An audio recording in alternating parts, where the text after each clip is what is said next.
Okay, it's a great honor for me to be interviewed here by Tinus, and I think I'd like to go back to the fact that when war was declared on the 3rd of September 1939, I was 16 years old, and I was in junior matric at a boarding school, St. Aidan's College in Grahamstown, and it happened to be that that day was a visiting Sunday, and I was in the home of my Afrikaans teacher, and we were listening to the news with this great pronouncement when Neville Chamberlain said in England or Great Britain, I don't know what he said, we are now at war with Germany.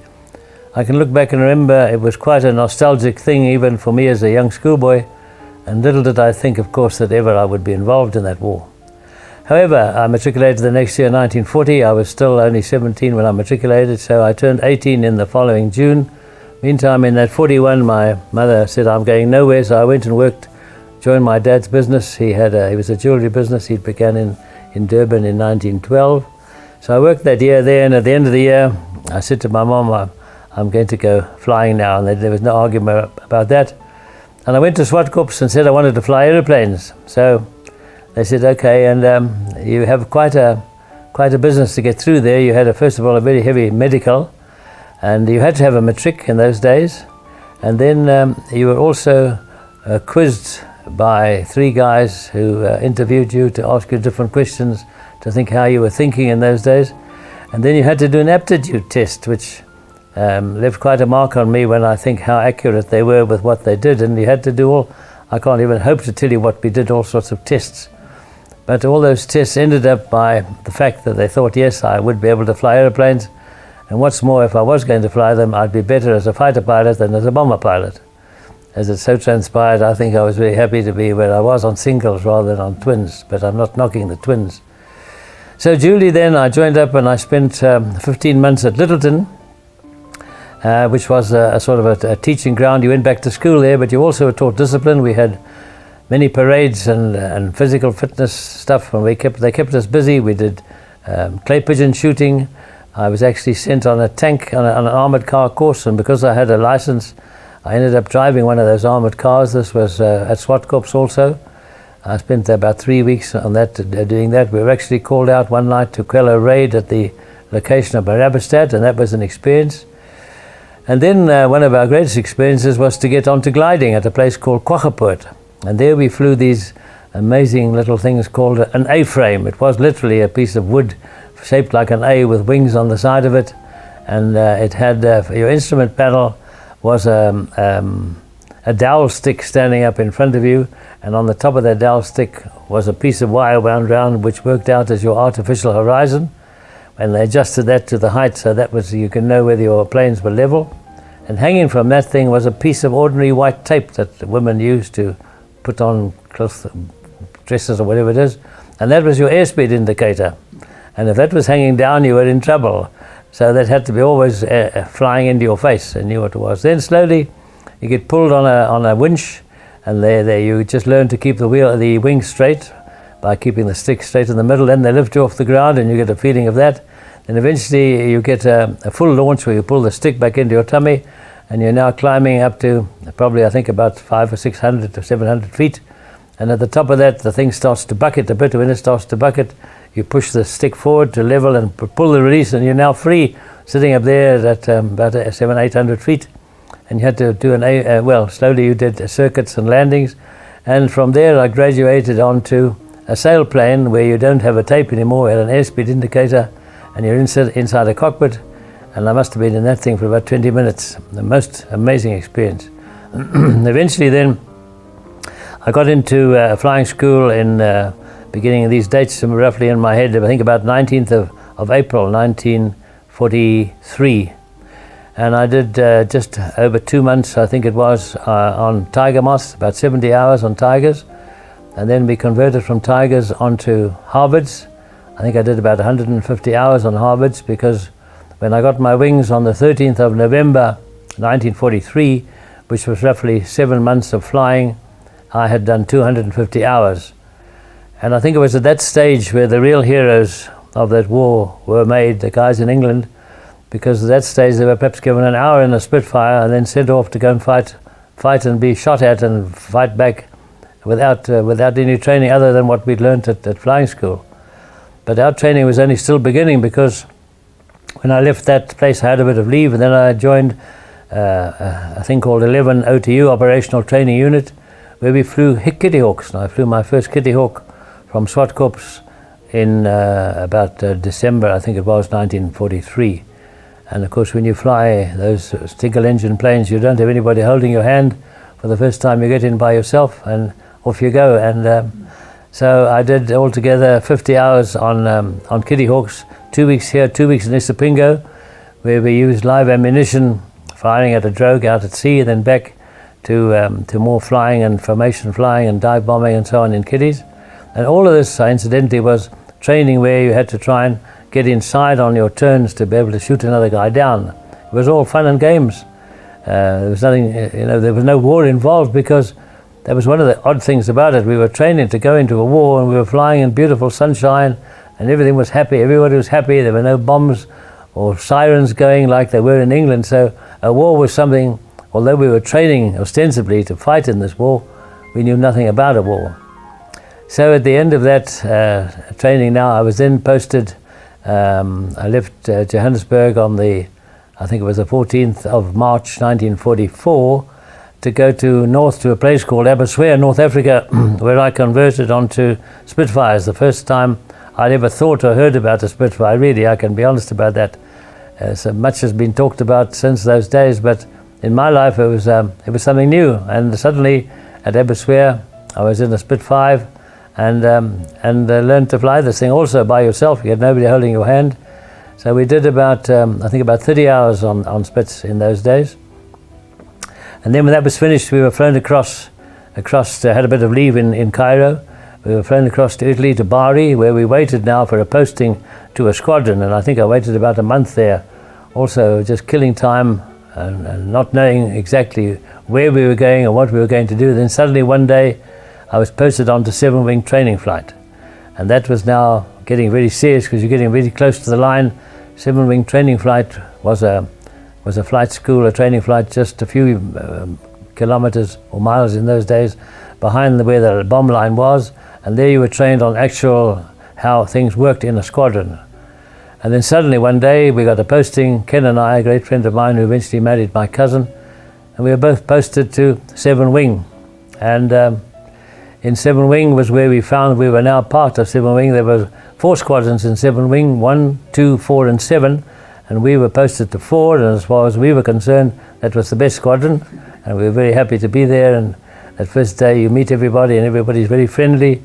And then the next day, big deal, they called me out and said, well, you're going to have a flight now in a Spit 9. And I must say that was an extraordinary experience. Coming off 1s and 5s, you get into a cockpit of a Spit 9, and when you fly off in this thing, you feel the pressure in your back, and it was an amazing experience.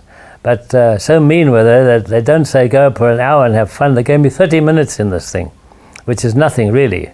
But it was enough to know how it will, and you come back and you land it. Also a bit more difficult when you're coming at a bit faster speed. And then that was my initiation of the squadron. The very next day, we now, I think the 1st of June, I'm now on my first op. And now I've got the same aeroplane, but they've got a 500-pound bomb underneath it, and you carrying full armament of 2 20mm cannons and 4.3s on each wing. So it's slightly different, because you're carrying like an extra 3 or 4 guys' weight with you. So I went to that first op, and that was it. And I think a point I want to make here is that at this stage also, we didn't know about a war, because if we'd been in England, on all our airfields, we would have been shot at, we would have had sirens ringing, we would have had bombers coming over, and we would have taken cover. Here we trained all our training, even up north in Cairo, even in Italy when we were training, we hadn't seen anything at that stage. So it was an experience. But another point I make is that I went into the squadron with no anger. I think I say that clearly, because if you'd grown up in England and your family had been shot down, your house had been burnt down, and your mother hurt or something, you would have anger. You would feel, I want to get this back to somebody. But we had no reason to be angry. We were short of petrol, petrol was rationed and things like that, but we didn't know what a war was. So I speak sincerely when I say that I can't remember ever being angry about anything. And I think probably at this stage they began a tour which took me 10 months to complete, moving right from the bottom there. We're now on the southeast side of the Adriatic of Italy, based on the Adriatic at a place called Strigno, I think it was, or Sonello, I can't remember the name.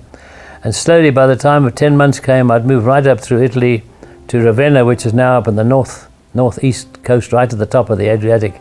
And that had taken 10 months, and that 10 months had, in that time, I had done 150 sorties. That's 150 times I'd been up and down in the war zone, and that added up to 200 operational hours, and that was the requirement of a tour. 200 operational hours was your required tour, and that had taken 10 months. I might mention it was an incident that happened that about 10 hours before I completed that tour, the colonel of the wing, Johnny Human, who was a great guy, called me for an interview and said the man who was running the training flight at that stage, 7-wing training flight, just behind there in the war lines, had been, he was flying in the circuit area, and his number 2 had made a mistake and come too close and cut his tail off, and he pranged and was killed in the circuit area of his training flight. And that wasn't a very encouraging thing, but he said he was offering me the job, that he would make my tour complete. I only had 10 hours to go, and he would give me another pip. He offered me the captaincy if I would go there and take over the 7-wing training flight. And he said, I'm not going to ask you to answer me now. I'll give you 12 hours. You must come and talk to me tomorrow morning. So I took this to my tent, or wherever I was. There's a tent, I think, now in Ravenna, to give it some thought. And I'd been away from home now for 10 months. I'd been out of the country for nearly a year. And I was the youngest son, youngest child of my family. I had a brother 10 years older than me. He was married. Elder sister, 6 years, she was married. And my mum, who was only in her early 50s at that stage, hadn't seen me for a year. She had no idea where I was. And I was a bit of a homeboy, and I thought, no, I think I've done my job here. I think, never mind the captaincy, I think I'll go home. So I went and told the colonel, thank you so much, but if you don't mind, I'll take a chance and finish my tour, and I'll go home. Which I duly did, and I had my last operational flight on the 19th of March, 1945.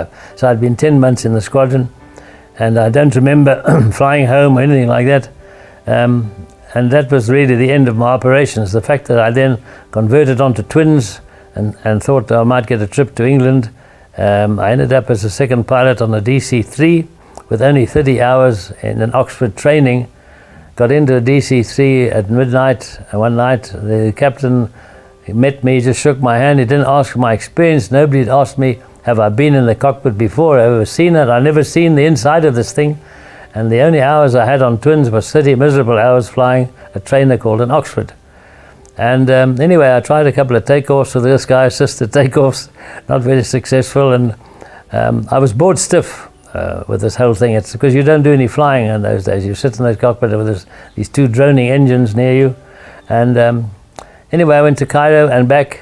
And when I got back, I said, no, I'm not suited to be this sort of a pilot. I didn't think so. So I asked to be relieved. And strangely enough, I ended up training air gunners in Grahamstown at 42 Air School, where I'd been at school for 5 years. And finally then I got my discharge in about September 1945.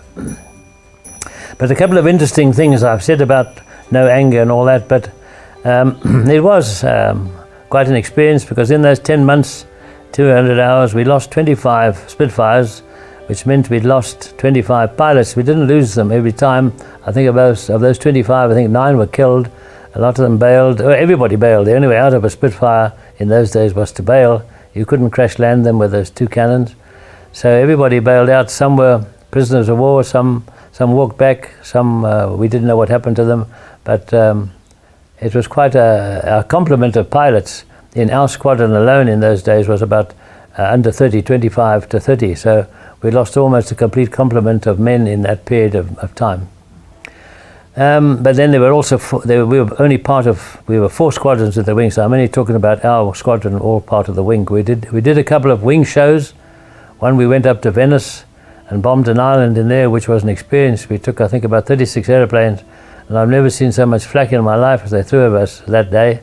Another time was when we took also about 36 planes, from about 9 from each squadron, to bomb shipping in Ancona Harbour.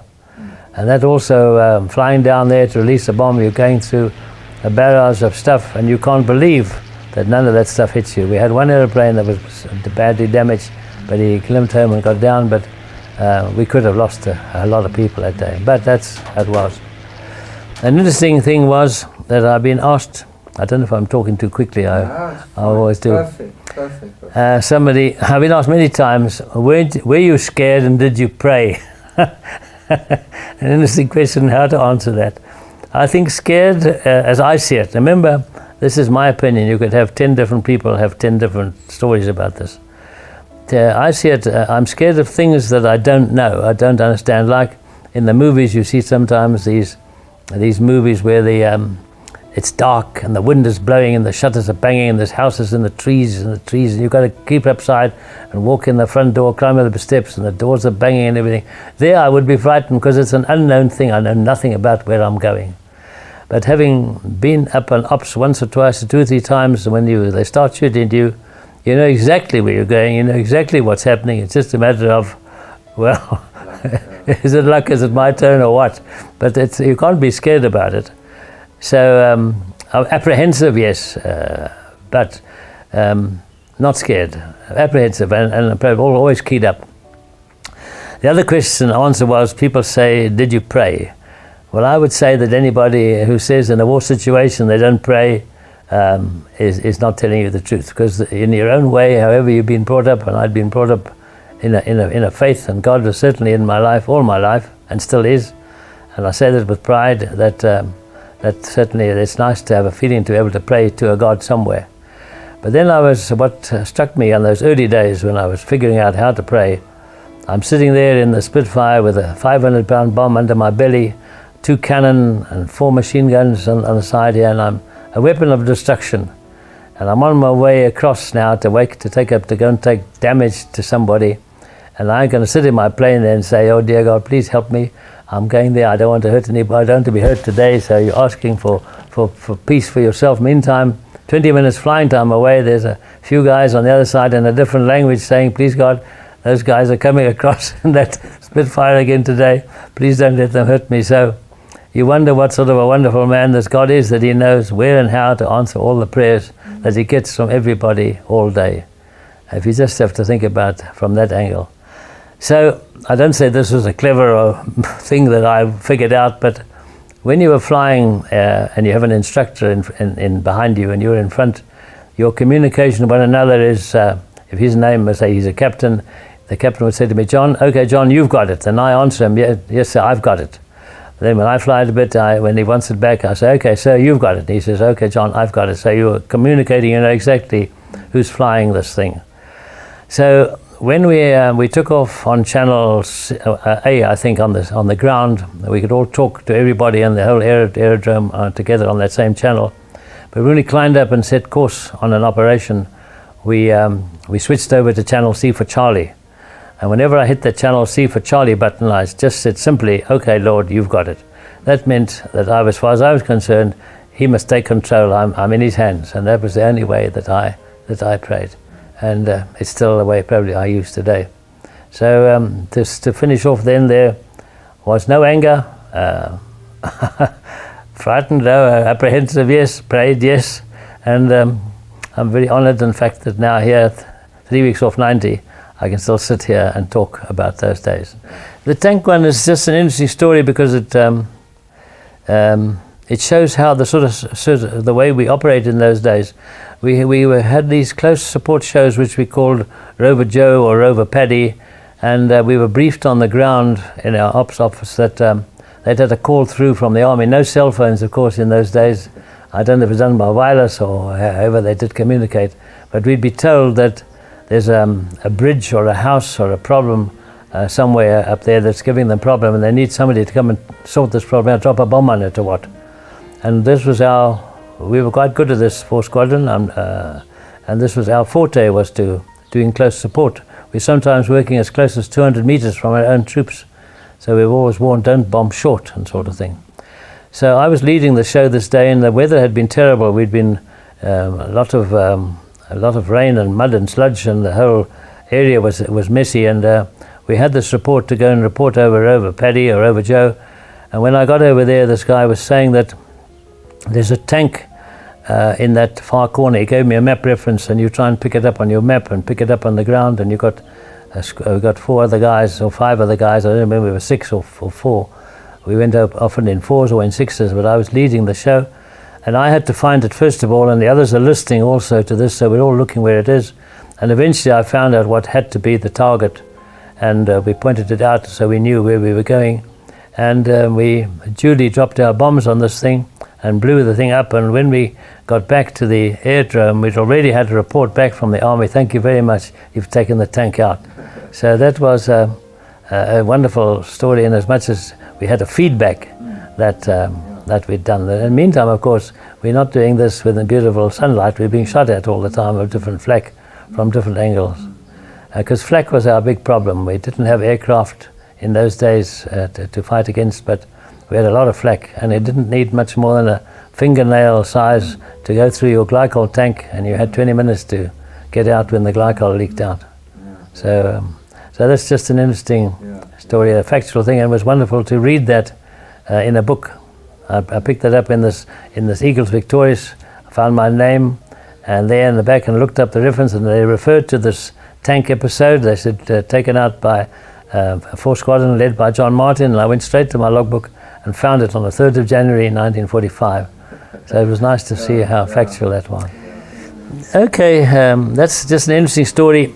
One of the things also I think that was a credit to us and gave you a feeling of belonging in the squadron was that you were given your own aeroplane, and that was something very, very nice and proud you had. I was KJX, and when you know that that's your plane, and I flew KJX, I think about 80% of the time. There were times when I couldn't fly it, and in fact 2 went down.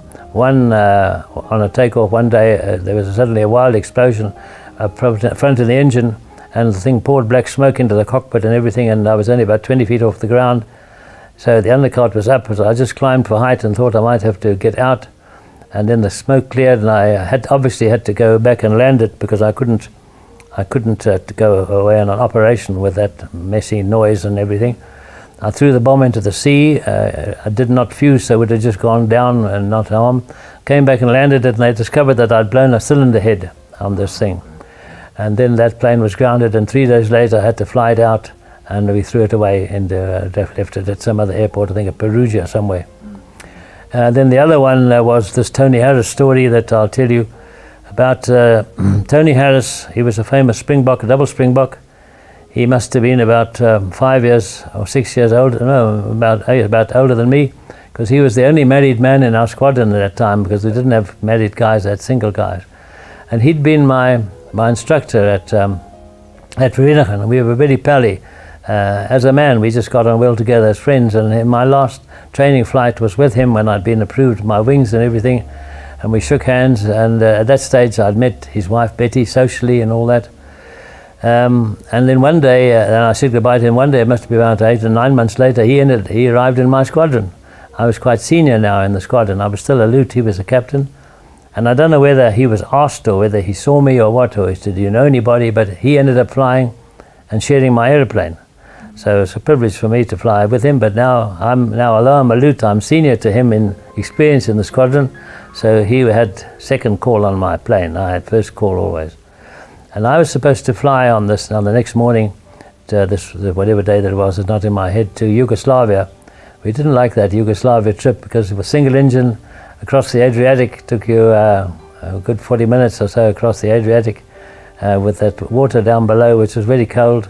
And one engine, everything starts looking wrong. Your temperatures go wrong when you're crossing the water.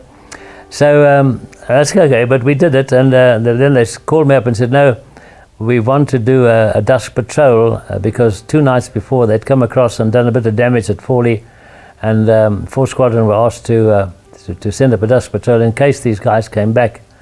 So here was quite excitement. There was a chance maybe that we'd see some enemy aircraft and we'd have a go at these guys. So they said, "Would I like to do that?" I said, "I'd love to do that." So I took up 3 other guys with me. I was leading the show, and we patrolled flying below a radar height for about an hour, waiting for something to happen, not talking. There was no communication anywhere. And then it was getting quiet and getting dark, so we decided we'd better come home. So it took about an hour. So when we came back, it was difficult to land. I came in trying to land, and when you throttle back in the Spitty, the fire spits out of that exhaust and you couldn't see the ground. So I took engine and went round again and phoned them up and said, look, we must do a precautionary landing, which means you're coming in under control now. You're flying it just above the stall, but you've got engine on, which means you're not spitting fire. So we got them down, and that was just the story of that. But that meant that Tony Harris took that same plane of mine, which they just refueled it. It had no harm, no damage, no flak. And he took it off the next day and went with a fellow called Major Dixie Hilton Barber, and they went across to Yugoslavia. I don't remember whether they went on a recce or what they went to do, but on his way across the Adriatic, he phones up and says, he tells Dixie that his aeroplane the engine is not going too well, missing or whatever it was. So Dixie gave him some suggestions, and then he went on a bit, it improved. Then he went on to Yugoslavia, he's still flying, and then he gave him trouble now, starting to cut again in Yugoslavia. So Dixie says, no, you better go home now. So he gave him a course to go home, and somehow on his turning out and getting up together, he lost Tony. He lost his sight of him, so he didn't have a visual on him anymore. So he didn't know where Tony was, except Tony was now heading back across the Adriatic back home, anxious, of course, to get in and not bail out. But halfway across, his engine obviously gave more trouble, so he phoned up. And when you phone up there and you say you're getting out, you're talking to a station called Commando, and they were listening to everything, and they are monitoring you on your voice. And they picked him up where he was in the middle of the Adriatic, because really said he's going to have to bail out. And when you bail out, you prepare for that. You jettison your canopy, and you take off your helmet and throw your helmet on the floor so it doesn't catch on the way out. And you undo your straps and you prepare to get out. And that stage was the last time we had a fix on him, which was in the middle of the Adriatic. But meantime, the engine picked up again. So while there's life, there's hope. So he kept motoring still closer to the land. And finally now he was losing height and the engine was giving trouble. And you can't crash land a Spitty, particularly if you can't put it on a piece of level ground. So he bailed. He bailed just short of the coast, and the enemy saw him land in the sea, and they went out and picked him up. So fortunately he didn't spend a long time in the sea. But we didn't know about this, because the last time we knew about him was when he signaled us in the middle of the Adriatic. So I had the doubtful honor of writing to Betty, who I knew, and telling her that I'd been flying with him, and that we knew that this had happened, and we think, as far as we were concerned, that he'd gone down in the sea, and we were going out to look for him, but we couldn't find him. But without saying he was gone, we didn't know where he was. And about a year later, perhaps not even, maybe a year later, I was waiting to take a duty pilot's bus I'd come back to South Africa now at this stage, to go back to do some work at SWAT Corps. And the fellow said, oh, Tony Harris is in England.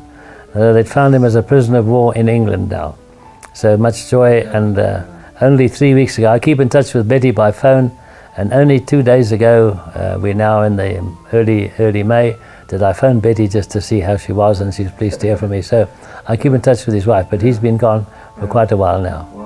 And that meant that was my second Cager X down, but 15 days later, or then, not even 15 days later, I had another one which I flight tested just 3 days before I finished my tour. So I never flew the third one except on a test. Yeah. So that was the third X that I had, and that was, say, when I left the squadron on the 19th of March 1945.